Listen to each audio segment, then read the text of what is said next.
Assalamualaikum warahmatullahi wabarakatuh. Selamat sore semuanya. Pertama-tama, marilah kita panjatkan puji syukur kita kepada Allah Subhanahu wa Ta'ala, karena dengan rahmatnya kita masih diberikan kesempatan untuk mengikuti kuliah online ini.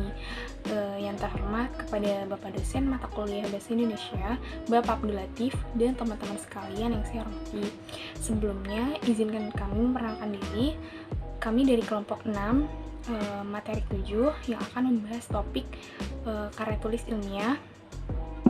Saya Nasya Nikfa dari kelas 1F, dan berikut teman-teman saya. Saya Windy Oktaviani dari kelas 1G. Saya Raisa Nur Inaya dari kelas 1G. Iya, saya Fabian Otmar Jaidan dari kelas 1F. Konsep karya tulis ilmiah. Jadi pengertian dari karya tulis ilmiah ini sendiri adalah karya tulis yang disusun berdasarkan karangan, pernyataan, atau gagasan orang lain yang menyajikan data dan fakta hasil penelitian atau pengkajian. Nah, karya tulis ilmiah ini memiliki beberapa karakteristik penting. Yang pertama, karya tulis ilmiah ditulis dengan bahasa yang formal, kemudian didasarkan fakta empiris dan teori yang telah teruji kebenarannya, namun bukan didasarkan pada pandangan atau opini si penulis. Kemudian yang terakhir, menggunakan kata-kata yang tepat. Konvensi naskah karya ilmiah. Konvensi naskah adalah penulisan naskah karya ilmiah berdasarkan kebiasaan, aturan yang sudah lazim, dan sudah disepakati. Kelaziman dan kesepakatan ini cenderung menjadi aturan baku yang digunakan oleh para akademisi perguruan tinggi. Beberapa aspek karya ilmiah. 1. Bentuk karya ilmiah. Bentuk karya ilmiah ini dibagi menjadi 5, yaitu ada makalah, atas kerja, skripsi, tesis, dan disertasi. Kedua, ada bagian karya ilmiah. Bagian karya ilmiah ini meliputi 3 hal, ada kelengkapan awal, kelengkapan isi, dan kelengkapan akhir. Ketiga, ada bahan dan jumlah halaman. Keempat, perwajahan. Kelima, penomoran. Nah, di penomoran ini tuh biasanya tuh mempunyai aturan masing-masing, seperti Romawi kecil digunakan untuk halaman judul, abstrak, kata pengantar, daftar isi, daftar tabel, daftar grafik, serta singkatan dan lambang. Nah, kedua, ada Romawi besar digunakan untuk menomori tajuk bab. Ketiga, ada angka Arab, dimulai dari bab 1 sampai daftar pustaka. Syarat formal penulisan naskah. Ada 3 unsur yang terkandung. Bagian A, bagian pelengkap pendahuluan, terdiri dari judul pendahuluan atau judul sampul, halaman judul, halaman persembahan kalau ada, halaman pengesahan kalau ada, kata pengantar, daftar isi, daftar gambar kalau ada, daftar tabel kalau ada. Bagian B, bagian isi karangan, terdiri dari pendahuluan, tubuh karangan, dan kesimpulan. Bagian C, bagian pelengkap penutup, terdiri dari daftar pustaka atau bibliografi, lampiran atau appendix, indeks, dan riwayat hidup penulis. Teknik sistematika karya tulis ilmiah. Sistematika penulisan makalah yaitu A. Halaman judul. Judul adalah nama karangan. Judul harus sesuai dengan isinya, karena judul mencerminkan isi. Judul biasanya berupa kelompok kata dan bukan kalimat. Judul ditulis dengan mempertimbangkan hal-hal sebagai berikut. 1. Dirumuskan secara singkat. 2. Mencerminkan area permasalahan variabel, penelitian, dan target populasi. Ketiga, memuat kata-kata kunci yang akan diacu dalam penelitian. Dan yang terakhir, memisahkan antara judul utama dan judul pelengkap. B. Kata pengantar. Dalam kata pengantar dicantumkan ucapan terima kasih penulis yang ditujukan kepada orang-orang, lembaga, organisasi, atau pihak-pihak lain yang telah membantu dalam mempersiapkan, melaksanakan, dan menyelesaikan karya tulis ilmiah tersebut. Tulisan kata pengantar diketik dengan huruf kapital, simetris di batas atas bidang pengetikan dan tanpa tanda titik. Teks pada kata pengantar diketik dengan spasi ganda dan panjang teks tidak lebih dari 2 halaman kertas kuarto. C. Daftar isi. Daftar isi adalah halaman yang memberikan informasi tentang bab, subbab, sub-subbab, dan bagian-bagian penting lain yang disertai dengan letak halamannya. D. Pendahuluan. Pendahuluan merupakan bab pertama yang mengantarkan pembaca untuk mengetahui topik, penelitian, alasan, dan pentingnya suatu karya ilmiah. Bab pendahuluan biasanya memuat latar belakang yang dengan singkat mengulas alasan mengapa penelitian dilakukan, tujuan, dan hipotesis jika ada. Isi dalam bab pendahuluan meliputi 1. Latar belakang. Bagian ini menerangkan kerasionalan mengapa topik yang dinyatakan pada judul karya tulis ilmiah itu diteliti. 2. Identifikasi masalah. Sebelum masalah dirumuskan, perlu diidentifikasi dengan baik. Dengan identifikasi masalah, memungkinkan perumusan masalah yang operasional menjadi lebih mudah. Masalah yang operasional memiliki ciri antara lain: A. Masalah dapat dipecahkan. B. Menggambarkan variabel penelitian yang jelas. C. Bentuk dan jenis data yang diperlukan dapat dipastikan secara akurat. D. Teknik pengumpulan data dapat ditentukan secara tepat. Dan yang terakhir, teknik analisis data dapat diterapkan secara tepat. Yang ketiga, perumusan masalah.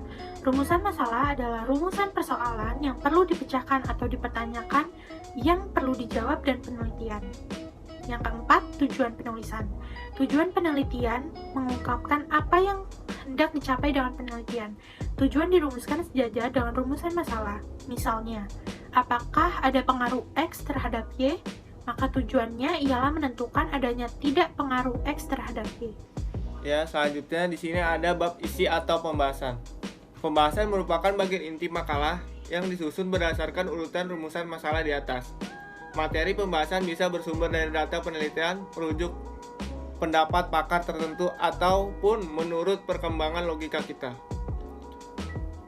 Bagian isi pembahasan atau pembahasan data merupakan bagian paling penting dalam penulisan karya ilmiah, karena dalam bagian ini dilakukan kegiatan analisis data, sistematis pembahasan, interpretasi penulisan, pemecahan masalah, dan temuan pendapat baru yang diformulakan.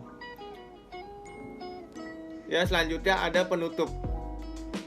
Penutup adalah bagian menguraikan keberhasilan metode dikaitkan dengan hasil kerja dan dampak produk. Isi dalam penutup ada yang pertama ada simpulan. Simpulan merupakan bagian yang berisi jawaban masalah dalam sebuah penelitian. Simpulan harus sejalan dengan masalah, tujuan, dan uraian tentang hasil penelitian dan pembahasannya. Masalah yang dikemukakan di bagian pendahuluan semuanya harus terjawab, dan dengan jawaban itu semua tujuan dapat tercapai. Yang kedua ada saran. Saran merupakan bagian yang berisi temuan jalan keluar dari suatu permasalahan. Saran dikemukakan dengan mengaitkan temuan dalam simpulan, dan jika memungkinkan dalam jalan keluarnya juga disampaikan. Saran dapat bersifat praktis atau teoritis. Yang terakhir ada daftar pustaka. Daftar pustaka adalah daftar buku atau referensi yang dijadikan rujukan dalam penulisan makalah. Ya, selanjutnya ada contoh standar teknik penulisan. Yang pertama ada penomoran bab dan subbab. Yang kedua ada judul dan nomor gambar. Yang ketiga adalah penomoran halaman. Ini adalah contoh dari judul gambar dan nomor gambar. Yang di samping ini ada penomoran halaman. Format pengetikan. Yang pertama, menggunakan kertas ukuran A4. Margin atas 3 cm, bawah 3 cm, kiri 4 cm, kanan 3 cm.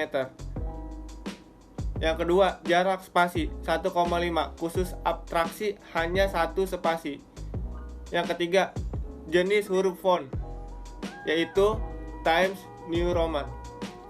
Yang keempat, ukuran atau variasi huruf judul bab 14 atau tebal plus huruf besar, isi 12 atau normal subbab 12 per tebal. Ya, ini di samping ada hasil penulisan karya tulis ilmiah. Ini kalau udah jadi kayak gini. Nah, kemudian di sini ada contoh dari penulisan daftar pustaka. Nah, untuk urutannya sendiri adalah Nataju Kopen atau nama, tahun, judul, kota penerbit, dan penerbit. Nah, untuk penulisan nama sendiri ini adalah dibalik. Jadi nama akhirnya dulu, koma, baru nama huruf awal si penerbit ini. Jika dua pengarang, cukup nama pertama saja yang dibalik. Kemudian setiap penulisan ini diakhiri dengan titik. Lalu untuk kota dan penerbit dipisahkan dengan tanda titik 2. Kemudian juga tidak perlu mencantumkan gelar dari nama si penerbit ini. Nah, kemudian di sini adalah contoh penulisan dari pengarang yang sama. Jadi untuk pengarang yang sama cukup ditulis garis bawah satu ketukan saja. Kemudian di sini ada contoh penulisan dari tanpa pengarang dan buku terjemahan, saduran atau suntingan. Kemudian terakhir ada lampiran. Lampiran ini berisi data, gambar, tabel, atau analisis dan lain-lain yang karena terlalu banyak sehingga tidak mungkin untuk dimasukkan ke dalam bab-bab sebelumnya. Nah, mungkin itu saja dari kelompok kami yang bisa disampaikan. Kurang lebihnya mohon maaf. Wassalamualaikum warahmatullahi wabarakatuh.